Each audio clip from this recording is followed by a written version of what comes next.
Well, there it is.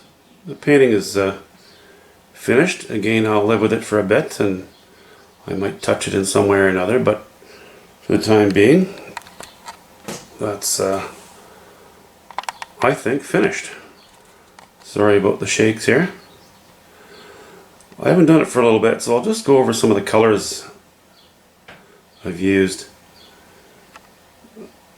This is a palette that I use, very often in the sky, actually.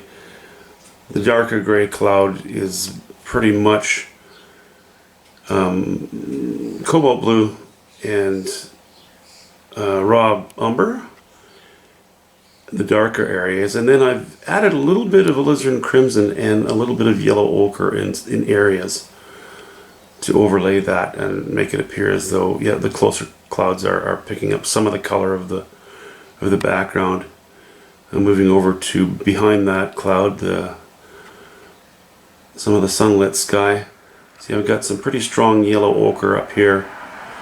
I've introduced a little bit of alizarin crimson, getting more in this area to yellow ochre, white, hints of raw umber.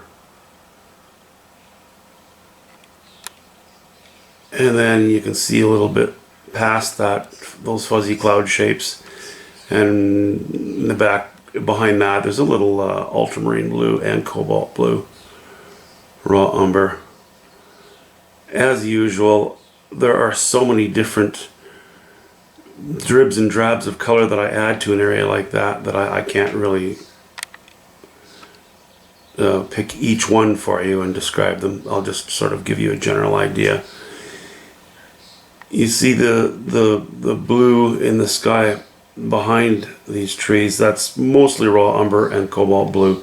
And then moving up to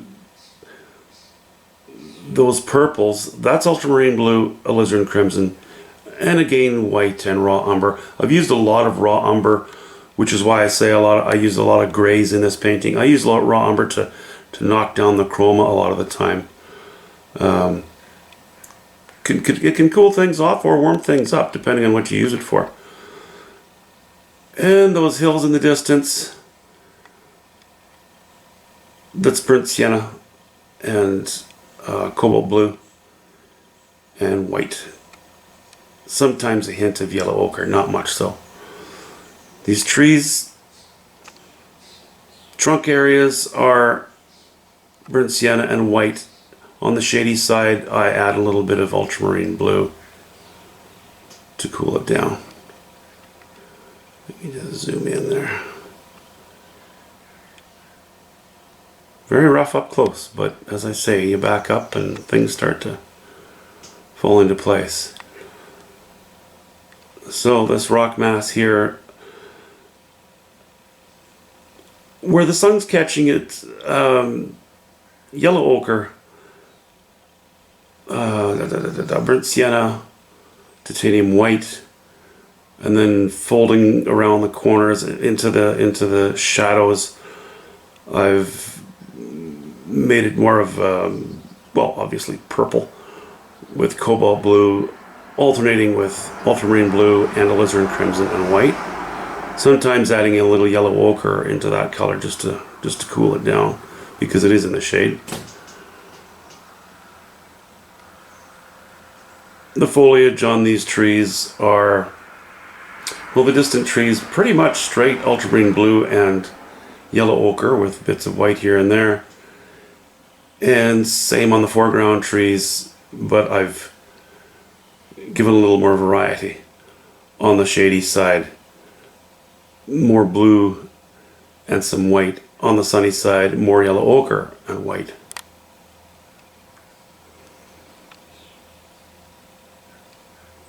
The water, as I said before, I kind of like it to pick up to reflect the ambient colors. Mix that with sort of the glacial color of a mountain lake or a mountain pool. And that's sort of what I was looking for in these waters. I've had the reflection of the ripples of the waves pick up some of the intense light of the rock, but for the most part I left it alone. Not really a reflective surface, more of a refractive surface. These foreground rocks, well, you know, pretty smooth. This is really raw umber.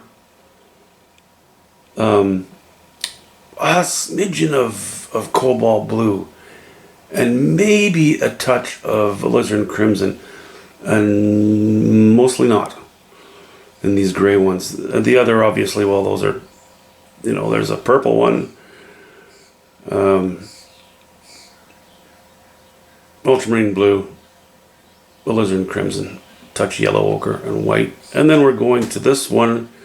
That's really mostly burnt sienna, some raw umber to tone it down a bit, and a bit of white, and a little alizarin crimson. And I've stuck with that palette for, yeah, pretty much all of these foreground rocks. Varying the amount of raw umber again, and, well, of all the colors, really. This on camera shows up very blue. When I'm looking at the painting, I don't see that intensity of the ultramarine blue in the shadow of that rock. But that rock is capped with something, well, it's basically straight umber and white. Straight raw umber and white.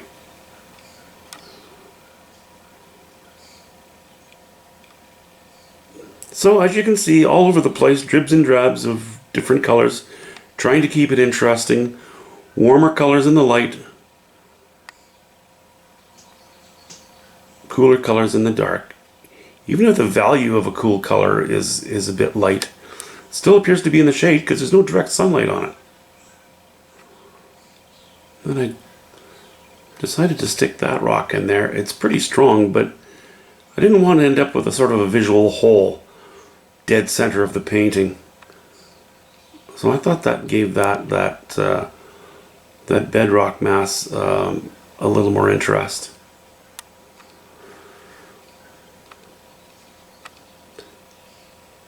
Anyway, there it is.